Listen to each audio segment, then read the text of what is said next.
Sí, es que aquí el problema está en que desde la misma casa se ha perdido la influencia. Los papás han dejado de ser influencia para los hijos. Los dejan en la escuela, o los dejamos claro, en su momento. Porque usted como papá, cuando usted lleva a su niño a la escuela, hablando desde que son niños, allá le van a enseñar y le van a dar métodos de aprendizaje, pero el que lo educa es usted. Claro. O sea, usted lo va a formar en principios y valores, éticos, morales, espirituales, sociales y demás. El detalle es que, y ese es otro punto que se ha perdido de la educación, la influencia. El Señor Jesús, cuando enseñó los 3 años que estuvo en su ministerio terrenal, Él enseñó a través de la influencia. Porque mira, esa es parte de lo que es el maestro. Mucho enseña por lo que dice y otra parte por lo que hace, pero más enseña por lo que es realmente. Claro. El Señor Jesús enseñó por lo que Él era su esencia, lo que influenciaba sobre los demás. Pues en su ministerio había enseñanza, los fariseos conocían mucho la ley y lo que tenía que hacerse tal cual, y les decía, sí, está bien, conoces la ley, pero bueno, les vino a enseñar la gracia a través del ejemplo. Exactamente, y el problema es que se ha dejado de ser influencia para los hijos. Entonces, ya hablando de niños, ya de más grandes, de secundaria, preparatoria, no se diga la universidad, ya nadie los controla, pero ya cuando están en la educación media o en la media superior, los papás como que pierden la pista al respecto. ¿Por qué? Porque los mandan a la escuela pensando que allá los maestros van a hacer milagros o van a hacer algo mágico con los hijos. Y ahí es donde mayor cuidado se debe tener. ¿Por qué? Porque es cuando más información tienen a su alrededor y más influencia, más fuentes de influencia tienen. Sí. Hablando de las estadísticas, como decía el pastor Víctor, ¿dónde es donde primero prueban las drogas, donde conocen cosas malas? Se da en las escuelas. Y yo creo que a todos nos pasó cuando fuimos a la secundaria, y lo digo por experiencia, y muchos lo han de haber experimentado, donde probaron su primer cigarro. Si no fue en sexto de primaria, fue en la secundaria. Sí, entrando a la siguiente etapa de la escuela. Entonces, de la educación. ¿Cómo contrarrestas esa influencia social que hay en las escuelas?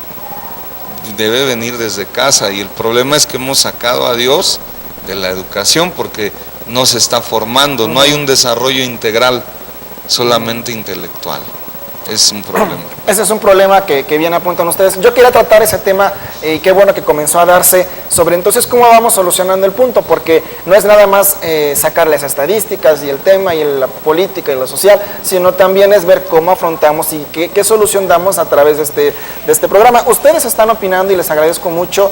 Le voy a decir la página de internet de Facebook, Restauración Iglesia Cristiana Central. Ahí nos puede encontrar en el Facebook, Restauración Iglesia Cristiana Central.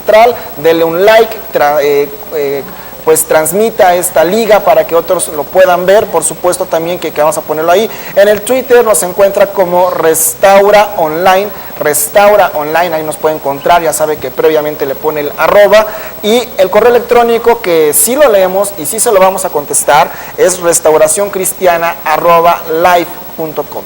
restauracioncristiana@live.com. Datos que van a estar apareciendo ahí a lo largo de la pantalla, en un banner que van a poder estar viendo y que pues pueden estarse comunicando. Pastores, ya se están comunicando con nosotros personas, comentarios que nos han estado haciendo llegar de la cabina, y Jessica Yared Hernández Vaquero dice: si queremos que el país crezca, hay que invertir en educación. Si cree usted que la educación es cara, pruebe con la ignorancia. Me parece una declaración cierta y fuerte, ¿no? Lo que está diciendo aquí Jessica. Nidia Báez Calleja nos llama y dice: trabajo en una escuela particular de manera independiente. Yo me doy cuenta de una de las cosas que creo que afecta de alguna manera a la educación. Son tantos puentes, tantos tiempos en los que uno no va a la escuela. Ahora se recorren las fechas, ¿no? Si hay una fecha festiva, se recorre a un lunes, entonces hacemos un megapuente. Y bueno, el último viernes de cada mes en las escuelas públicas y privadas en México hay junta técnica, y bueno, pues realmente todas todas esas cosas merman la cuestión de la cantidad de horas. Y Blanca González dice que lo importante es recordar que la educación surge de la familia, lo que ya apuntaban ustedes dos, y es súper importante. Cuando hablamos de educación, no solo es lo académico, no solo es los libros, no solo es la matemática, que eso nos forma como personas, bien decía Roberto, sino la educación básica, la educación fundamental, sí nace en la familia. Pero ahí también se me ocurre y viene a mi mente platicar, pastor, ahí venimos arrastrando también muchas cadenitas familiares y muchas cosas que, como decimos, es que mi mamá así me educó.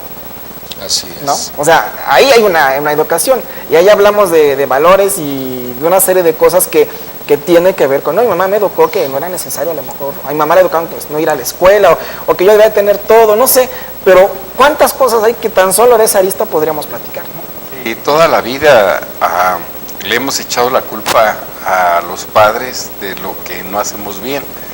Puede ser. Sin embargo, es a veces lo contrario, por falta de no conocer los valores. Ahora, fíjese, los maestros son una influencia. Sí, claro. Y en la primaria tienen un valor determinante en la vida de los chavos. Yo alguna vez fui niño, tengo buena memoria, ¿no? Qué bueno.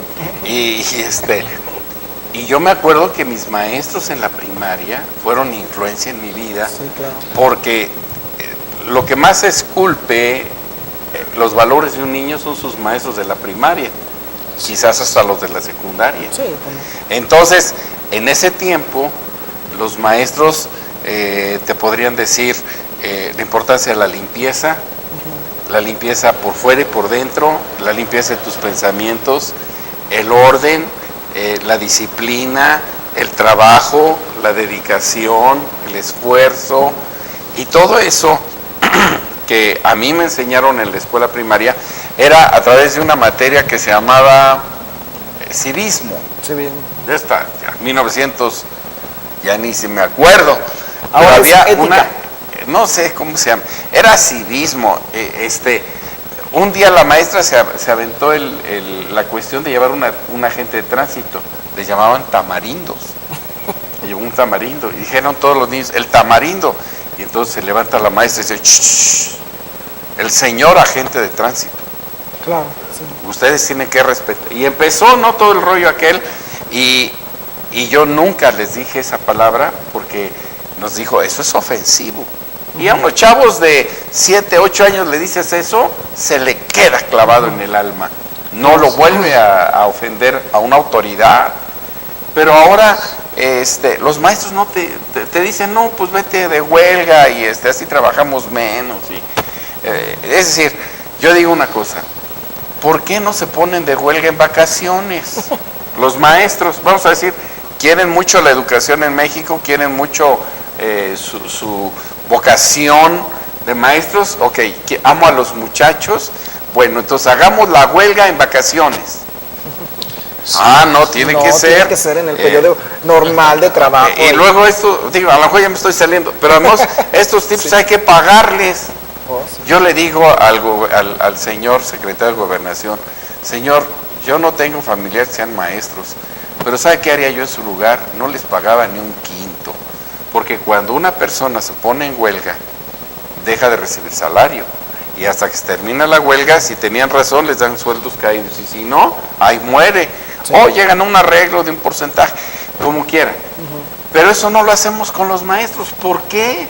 Entonces, yo le diría a nuestros gobernantes, ¿sabe qué, señor gobernador o señor presidente? Como cuates, apriételes para que sepan los maestros qué están haciendo. Y luego, por el lado de los alumnos, hagamos una clase de civismo. Si quiere, los padres de familia podemos ir a las escuelas a enseñar civismo. Yo me gustaría ir con niños a enseñarles civismo y cambiar las expectativas tan feas que tenemos ahora. Yo creo que hay solución cuando el señor presidente agarre la onda y diga, está bien, vamos a meter a Dios a la escuela. Y no como una religión, ¿entendido? No, porque no tenemos como que quien te pensar que enseña, es una sí, estoy hablando de religión, sí. no, de principios, de valores. A ver, ¿qué dice la Biblia en Deuteronomio 6, versículo 7? Dice, al padre. ¿Qué tiene que hacer un padre? Dice, que un padre le tiene que enseñar a su hijo que repita la palabra de Dios, que le diga en la casa, en el camino y al acostarse y cuando se levante. Y las atarás como una señal en tu mano y estarán frontales en tus ojos y las escribirás en los dinteles de tu puerta. O sea, está diciendo que todo el día tienes que estar trabajando con tus hijos y los maestros cada día tienen que estar trabajando con los hijos enseñándole los principios de la palabra de Dios. Sí, y lamentablemente es lo que estamos viendo, porque no podemos cerrar los ojos ante una realidad social que estamos viviendo en México. Afortunadamente ahorita el gobierno pues está procurando reformas en la educación, pero obvio los que se han manejado por tantos años de una manera, pues sí, se oye muy mal, pero es una manera corrupta o una manera desleal a la educación, son los que más se están oponiendo. Nos damos cuenta lo alarmante que es aquí en la República Mexicana, lo que es Chiapas, Oaxaca, Guerrero, Michoacán, son los estados más golpeados y es donde más analfabetismo hay más rezago educativo. Entonces, sí tenemos que ver como sociedad qué podemos hacer, porque ciertamente, como decía el pastor Víctor, ¿por qué las huelgas las hacen en días hábiles? Que fueran como en China. En China, cuando hay una huelga, se acaban la producción. O sea, su huelga, su protesta es trabajar el doble. ¿Cómo crees? Una fábrica de zapatos, por ejemplo, en China, se pone en huelga, ¿sabes qué hacen? Se acaban toda la materia prima. Es una forma de protesta. Es una forma de protesta. La empresa, a ver qué hace el dueño. Mira.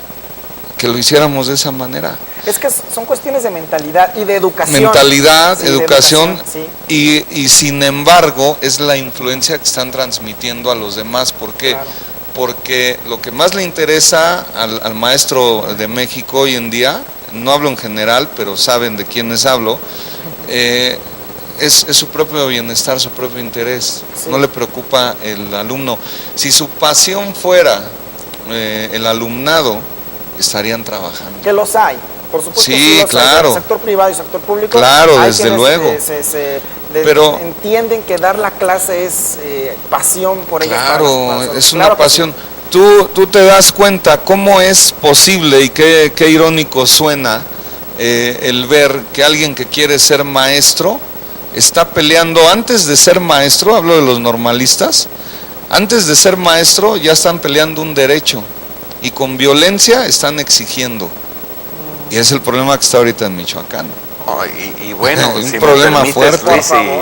Luis, y otro problema, no ganan mal.